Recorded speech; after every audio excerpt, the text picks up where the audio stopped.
All right, YouTube, how's it going? We're back. Something I've been wanting to do for a while here. Quite a few of you have asked me about this car, like what I did. And, you know, people will say it's false advertising. But, you know, I'm going to go through this car. I'm not doing interior or anything like that, but I'm going to give you my review of my SS, which I am calling a 9-second SS. And the reason being is that if it doesn't run, I'm going to set it on fire. But the previous combo to what I have in here right now ran a 10-1 with ease. And I've only been able to actually be out to the track enough times to run that about 8 or 9 times at the track. And when I say 8 or 9 times, that's 8 or 9 passes with this combo. You know, I've driven it. I really haven't had much of a chance. As you saw last year, I started getting into road racing. Also, you know, sorry about this. It's freezing in this garage, so I'm trying not to die too much. But I'm going to go through the car. I'm going to tell you, you know, what I had on it, you know, what's different. And I'm not going to do any interior stuff. Like I said, you know, there's not a lot of stuff that's different from an SS from that perspective, a few styling things, but let's get into it. Let's get started. So as a start, I got a little wide frame action going here so you can kind of see the overall car. Like right now, because I'm in the middle of tuning for the larger lower pulley, I'm running it with the Weld RTS wheels in the back, a 17-inch or 17 by 10. It's a Camaro fitment. And then up front, you can see I have the VMR wheels. And I really love these V804s, the flow-formed version. I've got them in what's called Titan Bronze. And, you know, I'll switch over to another view here to give you a little bit more up close and personal with the vehicle. But like as an overall look, you can see I have the JT carbon spoiler up front, or splitter rather, I'm sorry. And then I didn't do any blackout trim on it. I'm trying to just, you know, kind of go through appearance mods real quick. And then, and the front wheels are very similar to what I normally do for the normal driving around, but with the amount of power this thing's making now, I got to run the drag rails to tune it. And then this guy just recently I got from Mark Wolf at Commodore Specialties. And, you know, I've mentioned him many times. He's been a sponsor of my races, and he's awesome to work with. Always make sure you get what you ask for, and he's always very timely with it, always cutting deals. And he also helped me to get this guy right here, which you can't see very well, but it's a LSA Supercharged badge, proper Holden badge for it to kind of give you a hint of what's under the hood. So let's go around. Let's take a look at the VMR wheels first, like up front, so we can get a closer look. And I apologize, the light is not the greatest in here, unfortunately, because I got the incandescents. I'm hoping to improve that. But the front wheels wrapped in a Potenza RE71R. I switched to these a few years ago. I haven't put a ton of mileage on, but I freaking love them. It sounds like box tape when you're driving on it. But this is, you know, multi-spoke. It's a 10-spoke, split-spoke design. I really, really love the way that these look, and I love the fact that, like, oh, you got a WRX. Well, yeah, okay, fine. I was prepared for those jokes, but I love the way the Titan Bronze looks. It really sets the car off overall, and especially with the red Brembos behind it. It's just a look that I really liked. And then you can kind of see, I got over here, the RE71Rs. You know, originally I had the bright idea, I thought that, like an idiot, that these bad boys I would be able to stick to the ground for it. They're great for road racing. You know, that's really what they were designed for. For like, if you're really going to get on it, it's not, I'm sorry, I say road racing, I mean autocrossing. If you're going to put any power to them, these guys will break loose aggressively, but they are a great tire. If you have a decent amount of power, they're good in the rain. I wouldn't recommend driving like an idiot, but I really like them for everyday driving. They hold the car just fine as long as you can respect what you got going on. So in the back here, let's just get this set up right here, and hopefully you can see this. I'm hoping that the visibility is good enough. But it's a Weld Racing RTS 71, I'm sorry. And this is a 17-inch, and I got the 275 5017 M&H Race Masters on it. I chose them mainly because a lot of guys are saying, well, why didn't you go with the Mickey Thompsons? I did for a hot second, and then you saw a video on that. But I have rolled these fenders, and I'm not willing to continue to pull them and get them all misshapen. These fit great. I've done quite a few launches on them, and I haven't had an issue with it. so I'm sticking with them. If I spin a little bit, I'll just say that's going to keep the axles underneath the car, because I've seen enough guys with the Mickey Thompsons, it will obliterate your axles. They stick really well. And if you've followed any of my events, you know, and they're here, you can link them. I'll link them somewhere in here. The prep at Cecil and good tires, I think we had, somewhere along the lines of 15 plus broken diffs, axles. I talk about it in that video, so go check it out. But fronts, and I didn't mention that, so I actually go with the stock size on these guys. So it's a 275 in the rear and a 345 in the front. I don't know if I can get a really good, these are a little hard to read. Yeah, there's not a really good spot to read them, but a 245 up front and then a 275. You can almost see it here. It's a 35-19 here and a, I believe this is a 40 in the front. So yeah, it's a 245, 40, 19. So 19s for cruising, 17s in the rear end, and then just forgive me for the constant mess, but then there's my front runners that I like to run. I'm probably gonna get a new set of front tires, but these are the VMS Racing. They're heavy as hell, but they're good for what I need to go. I mean, like, unless I'm making this a dedicated race car, then I have no business gutting it, taking the weight out of it. And there's guys that are going ridiculously fast. There are some, like Johnny Smith, insanely fast NA car. He's pulled a lot of stuff out of his car. He's doing a lot of weight reduction things, K-member, you know, front K-member, things like that. I'm not there yet. I don't think I'll ever be there. I actually got some interesting surprises in store for this car moving forward. I just have my goal for a 9-second time slip, and then hopefully I will pull that off this year.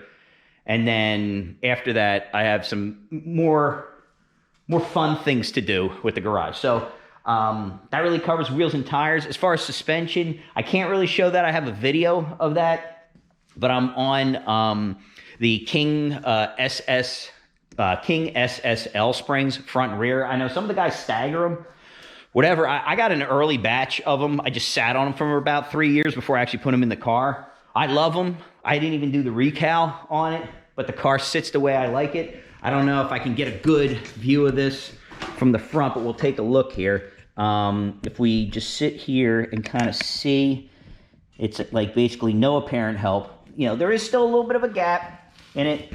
Front, well, the backs are definitely not because of the fat tire in it. But for me, it actually helps with getting out of the garage, getting out of the driveway, because you've heard me complain about that quite a bit. Interior, very little different in the interior. I do have a gauge up front that I use, and you know, it's the HP Tuners gauge. It's good for what I need it for. I don't log with it because I have my laptop, and I like to use that just because I can see it better. I'm over 40 now, and the eyes aren't just what they used to.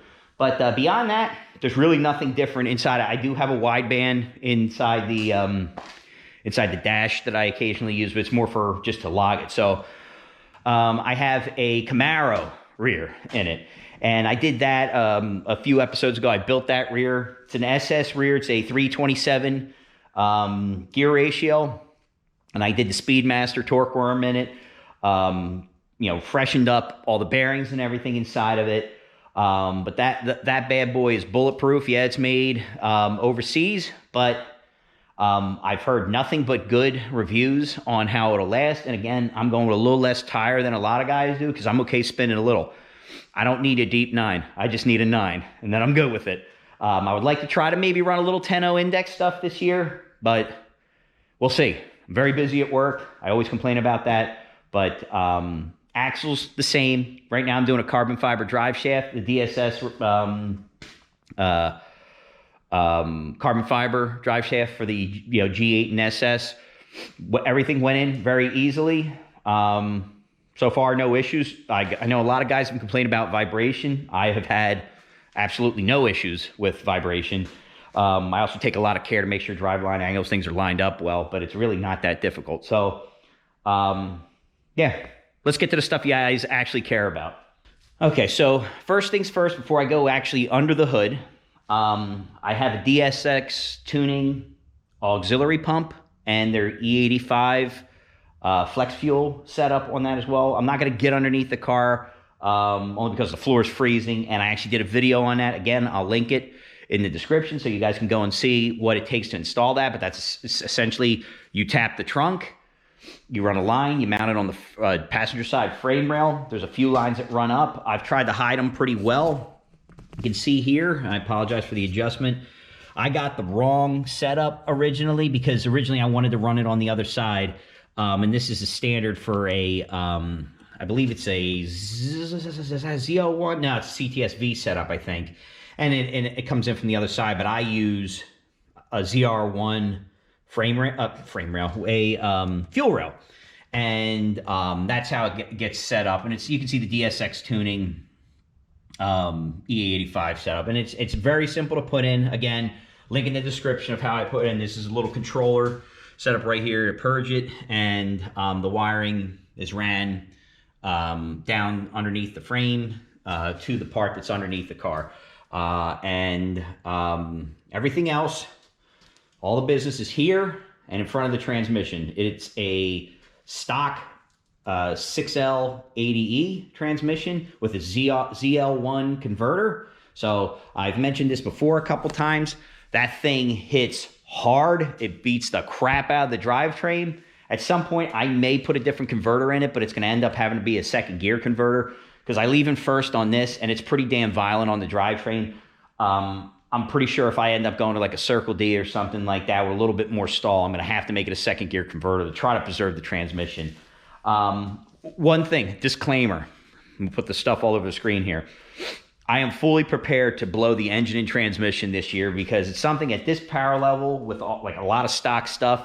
Yes, I put head studs in. I'm using LS9 gaskets. However, it's a stock transmission. I'm relying completely on programming. The rest of the engine is stock cam, stuff like that, of course. But, you know, I don't have rods in it. I don't have anything special. I'm running Rotella T6. But, you know, for those who know what that does, the exhaust is modified accordingly. But while we're on the exhaust, you can see I have stainless headers from Cook's. And they're the 1 7/8, and they go into the 3-inch X pipe all the way back to stock mufflers and stock tailpipes. I am using the LSA valve covers with LSA coils.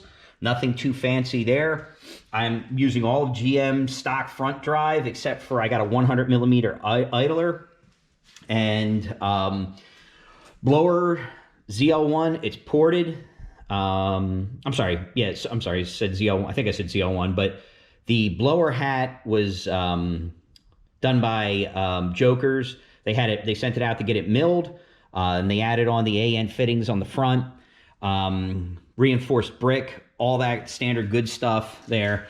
Blower ported by Jokers. It was actually very early in their Chaos port when they were bringing that out, so it's partially by hand, partially CNC. He gave me a very good deal on it when we were doing it, because originally he was doing hand porting and he was converting over to that. And this was a while ago. So now he does everything CNC, but I've been very happy with it. The car's working just fine. So went with the Weapon X Motorsports 250 upper. Originally I had an 8255 lower, and that's up from the stock size lower, but now I've got a 906 from DSX tuning, which is essentially like your 9.1 pulley, and that's a very, very tried and true setup. The V guys run it constantly. It's a 250 9.1 setup. Is very, very well documented that it makes good power, does a really nice job to track. The one thing, and sorry for bouncing around here, one thing you got to mention, the SS is the suspension geometry in relation to what the CTS-Vs do. The CTS-Vs and the Camaros just work better. Their suspension geometry setup, it just works better. And people will say, well, this is the Zeta platform, and you know, it's based off of the 5th gen platform. However, there are things that were changed on it. And when you see like you watch ZL1s and the CTS-Vs, they launch better, they transfer weight better, and they got a little bit beefier stuff underneath them as well to take a lot more abuse, because they came that way from the factory. So you're always going to see a little bit slower times with the exact same combos out of the SS, G8, stuff like that, versus the Vs, for instance. Again, like I said, nothing in the accessory drive is really that different other than like a ZL1 setup or, CTSV setup. As far as intake, it sticks out like a sore thumb. I've got a Garrett 2 5-inch intake. The choke point on this right now is actually the stock LS3 throttle body. If you remember a little while back, I actually still sitting on the damn bench over there. I had to actually replace that because I had one backfire and then the throttle blades got all jacked up. The motor got messed up, and if that happens once and you get you go into limp mode because of it, that's it. It's a runaway train. It'll continue to get worse as you drive it, and I had to go get a new throttle body. So at some point, I'm going to end up going with a Nick Williams 103, I believe, is the latest one that's out. So I'll probably end up going to that, and then fixing all of this stuff. You can see I have quite a bit of the stock emissions, evaporative stuff on there. Nothing too fancy from that standpoint. I mentioned ZR1 fuel rail, and then I rotated it around so I could bring it in off the same side that it comes in from stock. What else? I'm saying a lot. I mentioned the E85 conversion. I got to set up, and I feel bad because I cannot remember who the heck it's from, but the heat exchanger is actually a custom-made one that was done by,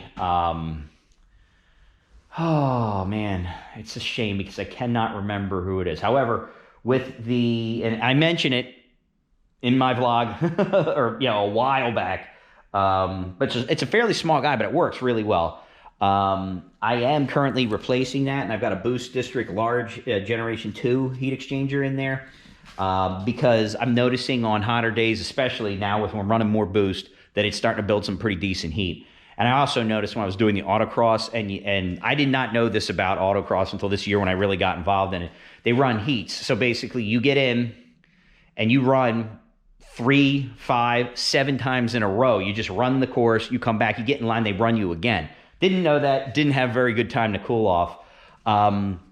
And you notice, the lines that are running through here, they go a couple different directions. So we got the one that goes in the front, goes to the heat exchanger, and then the other one that comes back up through here. What ends up happening is I have a line that comes in. So this guy, the way it's set up, goes up and into here, and then there's a heat exchanger line that comes in from the ice tank. So it's hard to see it. Let me.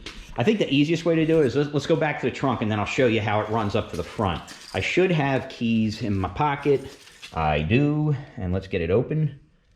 Yay, that worked. Okay, good. Battery's not completely dead. Let's get this guy open. All right. Let me just pull this up. All right. Okay, so you can barely see it in there, so my apologies, but that's my P&R welding ice tank. It's a 7-gallоner. It's got the EMP pump on it. I tried to, excuse me, fat guy burp, tried to get the best of everything in there. If you have any questions about that, I will gladly talk to you more about that if you just message me. So there's 2 lines to run. So obviously a supply and return line. And this guy comes from the back, goes up into the blower, obviously comes from the ice tank, right? Then this line goes down, feeds the top of the heat exchanger, goes down and back out. And then the line, you can't really see it, but it runs back on the same side of the car all the way to the back to the ice tank. So very straightforward, really love it, works extremely well, especially at the track. So no complaints there at all, would highly recommend it. I run an Elite catch can, and then I got on the floor there, you can see my Speedmaster box, but you can also see the cam box. Now this thing has a,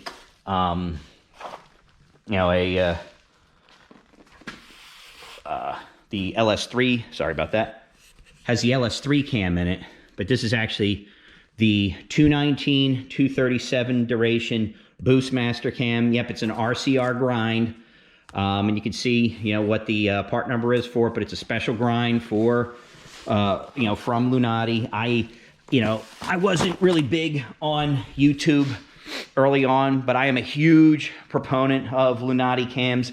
I've used them in all of my LS builds prior. I use it in my Pontiac builds. I've used it in previous early builds, especially because I use it in my Oldsmobile builds. Because Harold, who used to do ultra dying cams, went to Lunati for a few years. Lost touch with him, but he was phenomenal in grinding cams. So I like to stick with him. I was really happy to see there was a Lunati cam, but that is the Boostmaster cam that is in this car. And then everything like push rods and stuff like that are obviously updated, springs and stuff to suit the cam. Beyond that, I mentioned studs, and that is it. It is not a difficult combination. It may seem daunting at first, but these cars are absolutely ridiculous, and they haul the mail. So I figure, why not show a little bit of jocularity after doing the review? So enjoy the car doing what it was made to do, and I appreciate you guys watching. We'll catch you next time.